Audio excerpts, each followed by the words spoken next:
Once upon a time, a good many years ago, there was a traveller, and he set out upon a journey. It was a magic journey, and was to seem very long when he began it, and very short when he got halfway through. He travelled along a rather dark path for some little time, without meeting anything, until at last he came to a beautiful child. So he said to the child, "What do you do here?" And the child said, "I'm always at play. Come and play with me." So he played with that child the whole day long, and they were very merry. The sky was so blue, the sun was so bright, the water was so sparkling, the leaves were so green, the flowers were so lovely, and they heard such singing birds and saw so many butterflies that everything was beautiful. This was in fine weather. When it rained, they loved to watch the falling drops and to smell the fresh scents. When it blew, it was delightful to listen to the wind and fancy what it said as it came rushing from its home. Where was that, they wondered? Whistling and howling, driving the clouds before it, bending the trees, rumbling in the chimneys, shaking the house, and making the sea roar in fury. But when it snowed, that was best of all, for they liked nothing so well as to look up at the white flakes falling fast and thick, like down from the breasts of millions of white birds, and to see how smooth and deep the drift was, and to listen to the hush upon the paths and roads. They had plenty of the finest toys in the world, and the most astonishing picture books, all about scimitars and slippers and turbans, and dwarfs and giants and genii and fairies, and bluebeards and beanstalks and riches and caverns and forests and valentines and orsons, and all new and all true.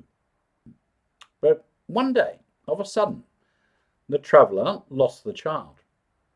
He called to him over and over again, but got no answer. So he went upon his road and went on for a little while without meeting anything, until at last he came to a handsome boy. So he said to the boy, "What do you do here?" And the boy said, "I'm always learning. Come and learn with me." So he learned with that boy about Jupiter and Juno, and the Greeks and the Romans, and I don't know what, and learned more than I could tell, or he either, for he soon forgot a great deal of it. But they were not always learning. They had the merriest games that ever were played. They rode upon the river in summer, and skated on the ice in winter. They were active afoot, and active on horseback, at cricket, and all games at ball, at prisoner's base, hare and hounds, follow my leader, and more sports than I can think of. Nobody could beat them. They had holidays too, and 12 cakes, and parties where they danced till midnight, and real theatres where they saw palaces of real gold and silver rise out of the real earth, and saw all the wonders of the world at once. As to friends, they had such dear friends, and so many of them, that I want the time to reckon them up. They were all young, like the handsome boy, and were never to be strange to one another all their lives through. Still, one day, in the midst of all these pleasures, the traveller lost the boy as he had lost the child, and after calling to him in vain, went on upon his journey. So he went on for a little while without seeing anything, until at last he came to a young man. So he said to the young man, "What do you do here?" And the young man said, "I am always in love. Come and love with me." So he went away with that young man, and presently they came to one of the prettiest girls that ever was seen, just like Fanny in the corner there. And she had eyes like Fanny, and hair like Fanny, and dimples like Fanny's, and she laughed and coloured just as Fanny does while I'm talking about her. So the young man fell in love directly, just as somebody I won't mention, the first time he came here, did with Fanny. Well, he was teased, sometimes just as somebody used to be by Fanny, and they quarrelled sometimes just as somebody and Fanny used to quarrel, and they made it up and sat in the dark and wrote letters every day, and never were happy asunder, and were always looking out for one another and pretending not to, and were engaged at Christmas time and sat close to one another by the fire, and were going to be married very soon, all exactly like somebody I won't mention and Fanny.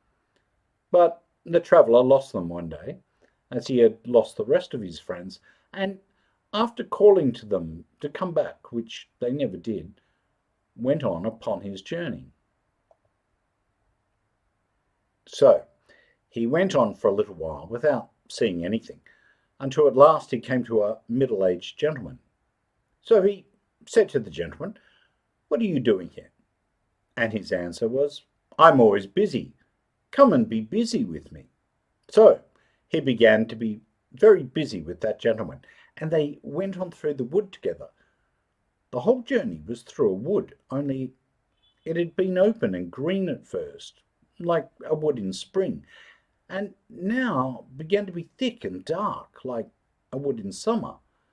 Some of the little trees that had come out earliest were even turning brown.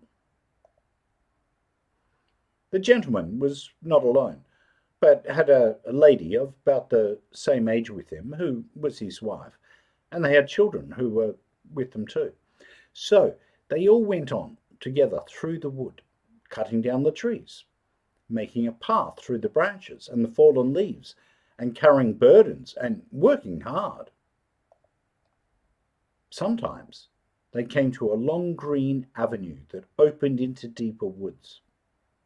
Then they would hear a very little, distant voice crying, "Father, Father, I am another child. Stop for me." And presently they would see a very little figure, growing larger as it came along, running to join them. When it came up, they all crowded around it and kissed and welcomed it, and then they all went on together.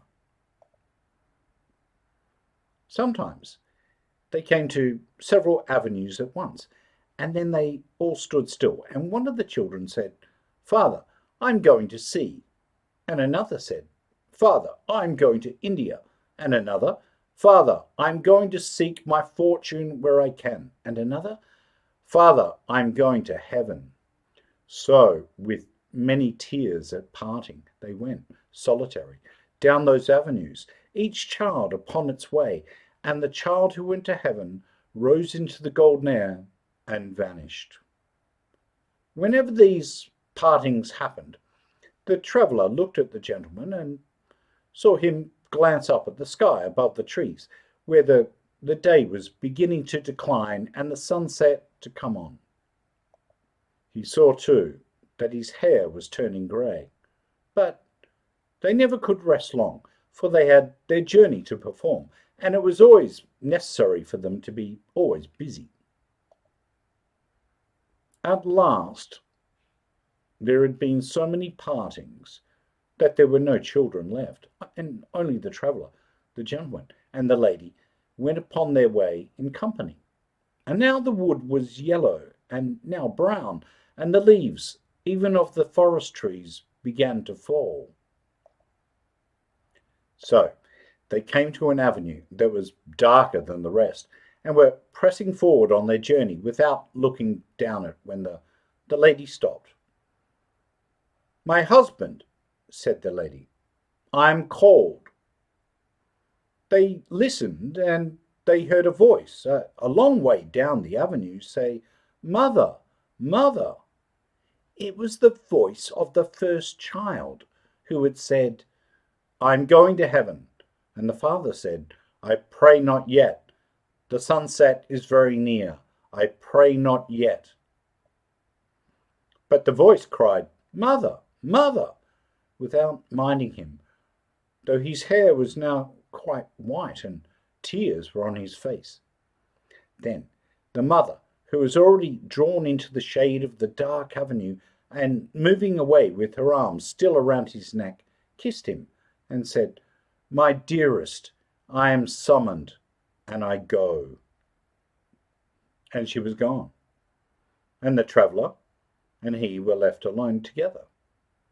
And they went on together until they came to very near the end of the wood, so near that they could see the sunset shining red before them through the trees. Yet once more, while he broke his way among the branches, the traveller lost his friend. He called and called, but there was no reply. And when he passed out of the wood and saw the peaceful sun going down upon a wide purple prospect, he came to an old man sitting on a fallen tree. "So," he said to the old man, "what do you do here?" And the old man said with a calm smile, "I am always remembering. Come and remember with me." So the traveller sat down by the side of that old man, face to face, with the serene sunset, and all his friends came softly back and stood around him. The beautiful child, the handsome boy, the young man in love, the father, mother, and children, every one of them was there, and he had lost nothing. So he loved them all, and was kind and forbearing with them all, and was always pleased to watch them all, and they all honoured and loved him. The end.